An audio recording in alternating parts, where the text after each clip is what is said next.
हाय, hello, नमस्कार. मी निशा. माझ्या आणखीन एका नवीन व्हिडिओमध्ये तुमचं अगदी मनापासून स्वागत करते.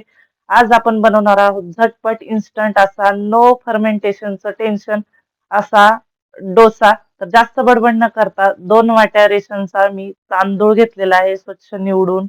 त्याच्यात 1 वाटी हरभऱ्याची डाळ टाकलेली आहे. चना डाळ म्हणा किंवा हरभऱ्याची डाळ म्हणा, दोन्ही मिक्स करून घेतलेले आणि स्वच्छ 2-3 पाण्याने त्याला धुवून घेतलंय आणि त्याच्यात भरपूर असं पाणी टाकलंय. भरपूर असं पाणी टाकून आपल्याला हे मिश्रण डाळ आणि तांदूळाचं रात्रभर भिजत ठेवा किंवा 4-5 तास भिजत ठेवलं तरीही इकडे बघू चालतं. शकता, रात्रभर आपण डाळ आणि तांदूळ छान असे भिजत घातले होते.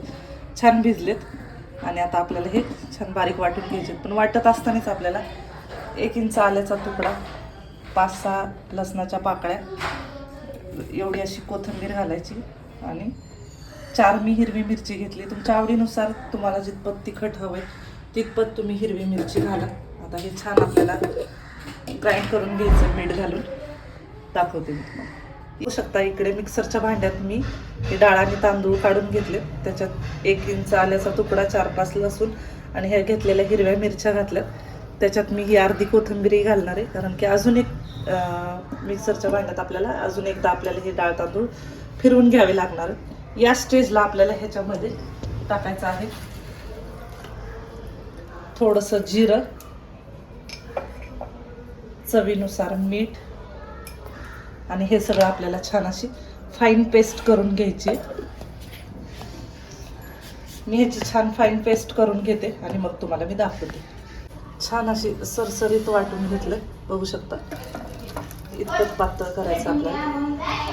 आणि हे सुद्धा मी आता राहिलेलं डाळ तांदूळ हे घालून सगळं वाटून घेते आणि मग मी तुम्हाला दाखवते. आता छान असं बॅटर आपलं असं एकदम सरसरीत स्मूथ पेस्ट सारखं तयार करून घेतलंय. या स्टेजला आपल्याला 1 टेबलस्पून ओवा घ्यायचा आहे आणि तो असा हातावर चोळून त्या पिठात घालायचा आणि परत एकदा हे सगळं मिश्रण एकजीव करून घ्यायचं. आणि ह्या मिश्रणाला आपल्याला 10 मिनिटासाठी आपण असंच इथं रेस्ट करायला ठेवणार आहे. आणि तोपर्यंत आपण ह्याच्यासोबत खाण्यासाठी पुदिन्याची चटणी तयार करणार आहोत. पुदिना चटणी नाही केली किंवा ओल्या नारळाची चटणी केली तरीही चालते, किंवा तुम्ही सॉससोबतही खाऊ शकता. नाही तर ह्याच्यात लसूण, हिरवी मिरची, जिरे वगैरे घातलेले आहेत तर ती असेही खाल्ले तरीही खूप छान लागतात सॉससोबत. तर तरीही मी तुम्हाला दाखवते की पुदिना चटणी कशी करायची म्हणून. पुदिना चटणी तयार करण्यासाठी मी 1 मूठभर पुदिन्याची पानं आणि त्याच्या खालीच आहे ना 1 मूठभर कोथिंबीर घेतली आहे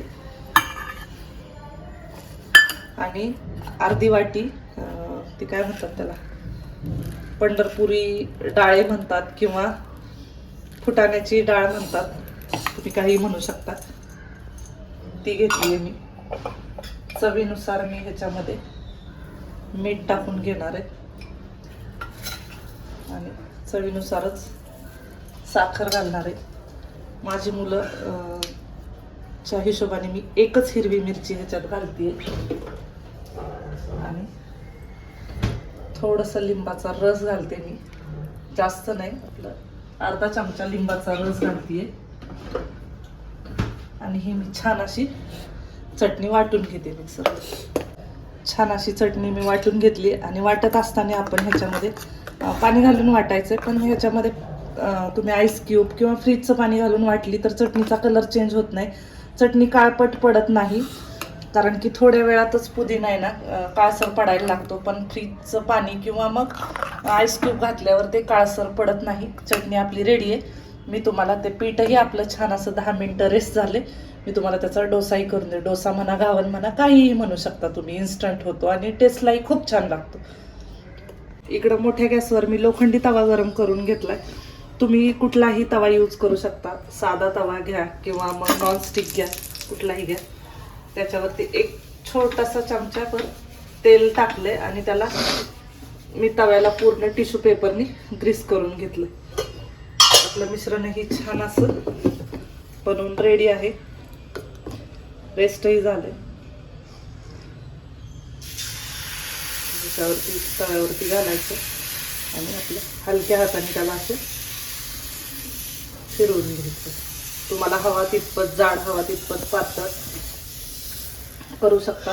खायलाही तेवढाच पौष्टिक, मुलांना टिफिनला देऊ शकता किंवा मग तुम्ही घरीही ब्रेकफास्टला करून खाऊ शकता. म्हणजे बॅटर फर्मेंट व्हायची काहीच टेन्शन नाहीये की बाबा 7-8 तास आधी डाळ तांदूळ भिजवा, मग परत एकदा 7-8 तास आपल्याला फर्मेंट व्हायला ठेवा. हे कसलीही झंझट नाहीये. इन्स्टंट होतं हे सगळं आणि खायलाही टेस्टी तेवढाच लागतो, तेवढाच पौष्टिक. तर नक्की करून पहा. ह्याच्यात तुम्हाला आवडीनुसार तुम्ही अजूनही कुठल्याही भाज्या घालू शकता. जसं की पालक चिरून घालू शकता, मेथी घालू शकता, मी कोथिंबीर घातली आहे तसं. आणि बघू शकता आपल्याला लगेच असं जाणवतं की ते कडा सोडायला लागले. बघू शकता या स्टेजला आपल्याला कडा त्याच्या सगळ्या सोडवून घ्यायचं. बघू शकता 2-3 मिनिटातच कडा आपल्या अशा सुटायला लागलं आणि किती छान असा डोसा आपला गोल्डन ब्राऊन रंगावर दिसतोय. बघू शकता आणि तुम्हाला त्याच्यावरून लक्षात येईल की किती क्रिस्पी झालाय तो आणि किती छान झालाय. मी काढून घेते आणि मी तुम्हाला. अरे आपली पुदिन्याची चटणीही तयार आहे. मग वाट कोणाची बघताय? आवडली असेल रेसिपी तर रेसिपीला एक लाईक नक्की करा आणि जाता जाता चॅनलला सबस्क्राईब करायला विसरू नका. आणि असा डोसा बनवून खायला अजिबात विसरू नका. भेटूया आपण एका नवीन रेसिपी सोबत. तोपर्यंत बाय बाय.